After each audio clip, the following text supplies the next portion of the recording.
আমাদের চিত্রনায়ক অঞ্জনা ওনার মৃত্যু নিয়ে নানান ধরনের কথাবার্তা আসতেছে। মানে কেউ বলে স্বাভাবিক, কেউ বলে অস্বাভাবিক।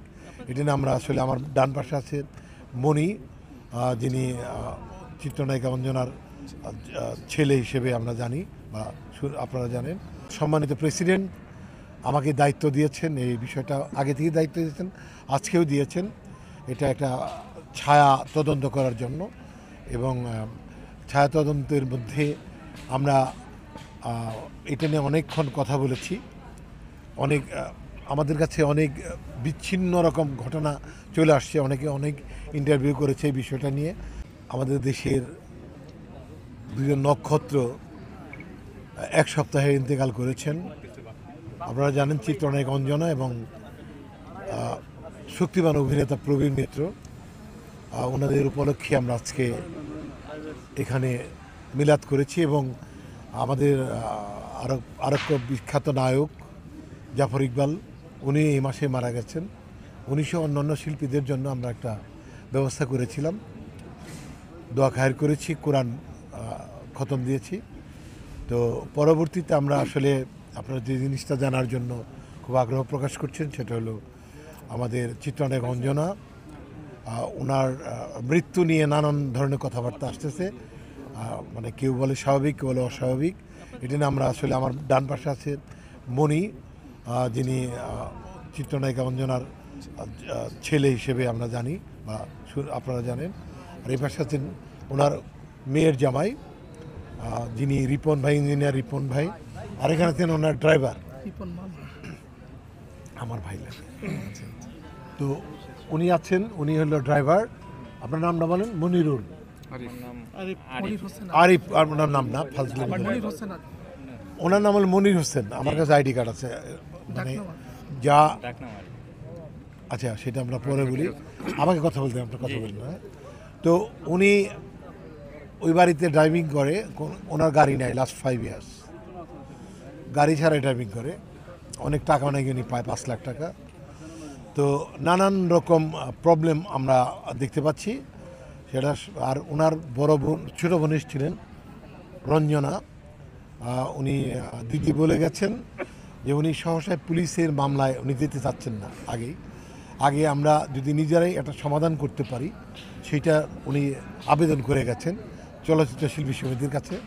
তো আমার সম্মানিত প্রেসিডেন্ট আমাকে দায়িত্ব দিয়েছেন, এই বিষয়টা আগে থেকেই দায়িত্ব দিয়েছেন, আজকেও দিয়েছেন। এটা একটা ছায়া তদন্ত করার জন্য, এবং ছায়া তদন্তের মধ্যে আমরা এটা নিয়ে অনেকক্ষণ কথা বলেছি। অনেক আমাদের কাছে অনেক বিচ্ছিন্ন রকম ঘটনা চলে আসছে, অনেকে অনেক ইন্টারভিউ করেছে এই বিষয়টা নিয়ে, অনেক ইউটিউব অনেক রকম নিউজ ছেড়েছে। এইটা নিয়ে আমরা দীর্ঘক্ষণ কথা বললাম। এখানে চিত্রনায়ক আলমগীর স্যার ছিলেন, উনিও কিছু কোশ্চেন করেছেন, এবং সিনিয়র অনেক আর্টিস্টরা ছিলেন যারা কথা বলেছেন, খোলামেলা কথা বলেছেন। তো আমরা মূলত জানতে চাচ্ছি যে আসলে সমস্যাটা কোথায়। পুলিশ হয়তো আইনগতভাবে তাদের আদালতে দেবে, অনেক কিছু হয়তো আমরা জানতেও পারবো না। জানার জন্য আমরা আসলে বিষয়টা, আমরা রিপন ভাই, যিনি ওনার মেয়ের জামাই, আমরা সবাই জানি ওনার কোনো কন্যা সন্তান নেই বা পুত্র সন্তান নেই, দুটোই আসলে পালক মেয়ের জামাই। বিউটি ওনার ওয়াইফের নাম। আর উনি মণি, মনির কি মণি, আচ্ছা যাই হোক, সাজ্জাদ মণি। মানে নামগুলো একটু ব্যাকআপ আছে, কারোর আইডি কার্ডে সেইভাবে ঠিকঠাক মতো নাই। এটা প্রাথমিক তদন্তে দেখা গেছে।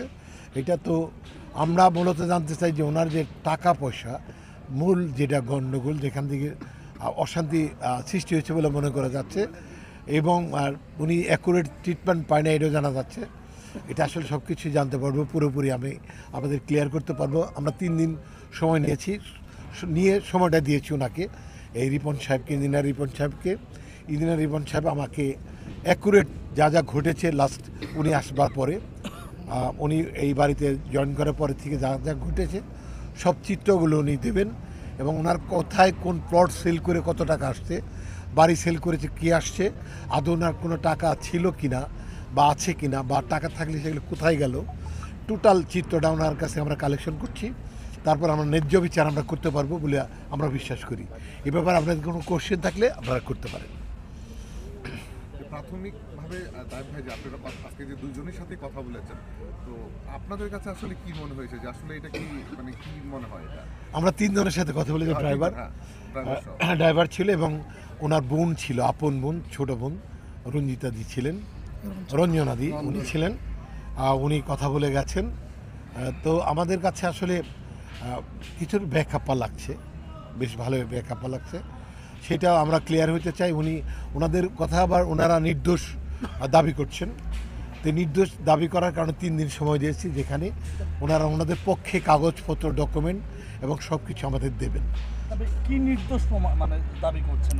মানে ওনার দায় দায়িত্ব আমরা যেমন, আপনারা যেমন কোশ্চেন করবেন, সেটা হলো যে উনি 4 দিন কেন বাড়িতে পড়ে থাকলো, ওনার ট্রিটমেন্ট হলো না কেন, উনি স্ট্রোকের পেশেন্ট হয়ে ওনার বাথরুম কেন উনি বেডে করতে হলো, এবং কোনো ভালো ট্রিটমেন্ট পাওয়া গেল না কেন।